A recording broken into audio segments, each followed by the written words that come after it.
I think that the most likely thing that happened,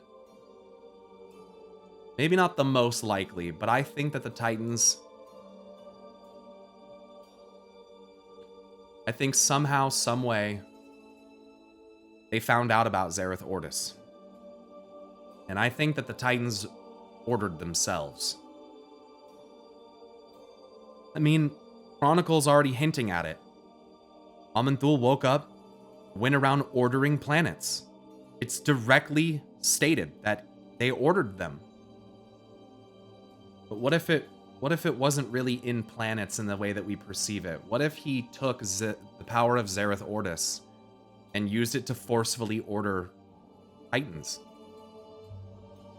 And let's be honest, the guy aligned with time is probably one of the most likely to do something like this, because we think about like time loops, the infinite, you know, how Murozond came to be, thinking about maybe a fractal between Murozond and Nozdormu, and maybe Aman'thul and maybe Norganon. You know, maybe there's something there that we've talked about before. So there is a possibility that this guy really, guys, if you guys don't know this, Aman'thul's weapon from the RPG lore, which is not canon, but just for the record, almost all the other weapons have been canonized in some way in the game.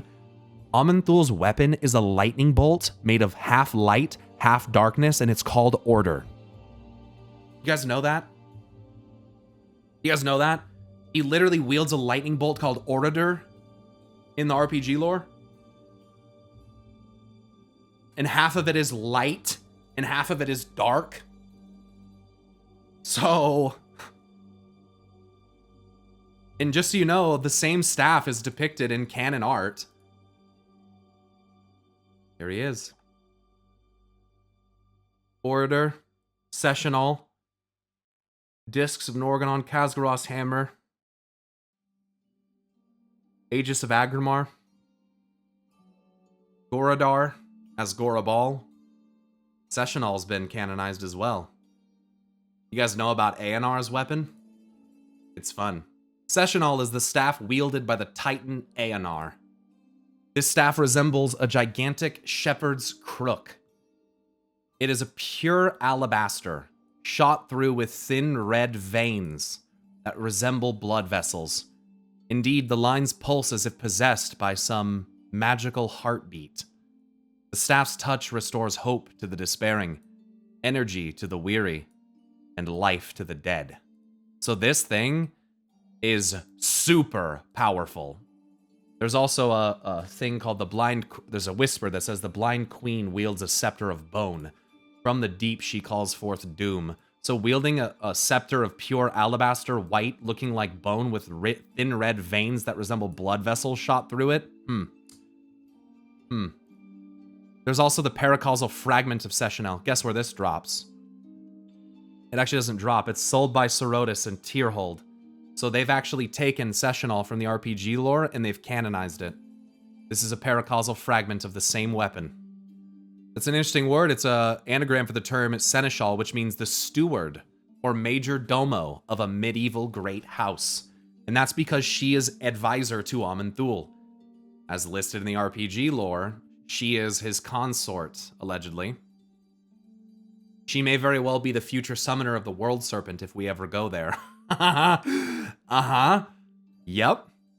I'm pretty sure that she will have to do directly with Yasharaj's return and Elun's imprisonment, because I also think she helped put her sister in prison, or helped imprison Elun. I would also look at Orodur. Wow. Orodur. Orodur is a giant gold staff that crackles with electricity. Ancient, glowing runes mark its length, and strange winds swirl about it. Aman'thul, Lord of the Titans, has carried Orodur since the universe's first moments. Now, this weapon hasn't been canonized in the universe yet. But one of my favorite pet theories, and I don't have enough evidence to prove it, I'm not going to say it's true, but one of my favorite pet theories is that Aman'thul's weapon was broken to create the Naru. And one of the reasons why we say this is because of some of the more interesting kind of jagged designs that apply to the Naru, also in that they're light and dark. But these kind of like jagged, almost kind of edges remind me a hell of a lot of Orator. And I mean, and what are the Naru? They're basically they're divinity made manifest into a vessel that runs out of power with time. They have time spells that they can use to lock Maghar orcs in stasis. They, let's see. They try to fulfill the destiny of characters like Illidan Stormrage, which is wild to think about. And there's a dialogue between two NPCs in Valdrakken that actually talk about the light and void. It says, Romaniel says, surely you can see the similarities, Melanor.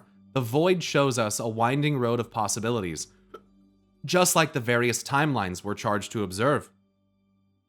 Melanor says, your affinity warps your understanding, Romaniel. The flow of time is akin to the light itself.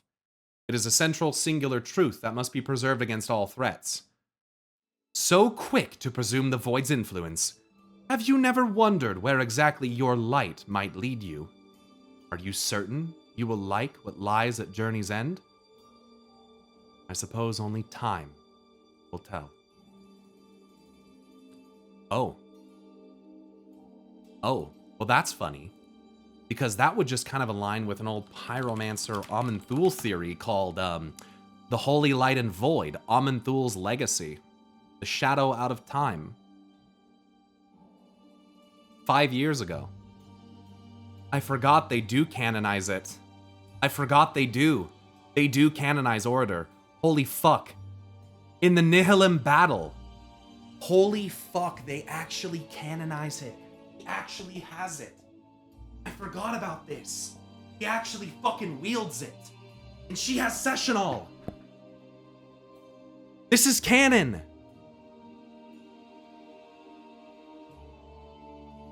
He actually has it.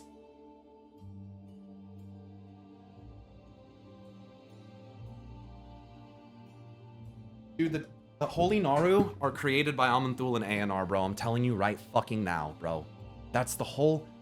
And it's time ordered. They literally ordered time. They took time and they divided it. They split it in half. They literally broke time. They literally broke space-time. And it manifests as light and void.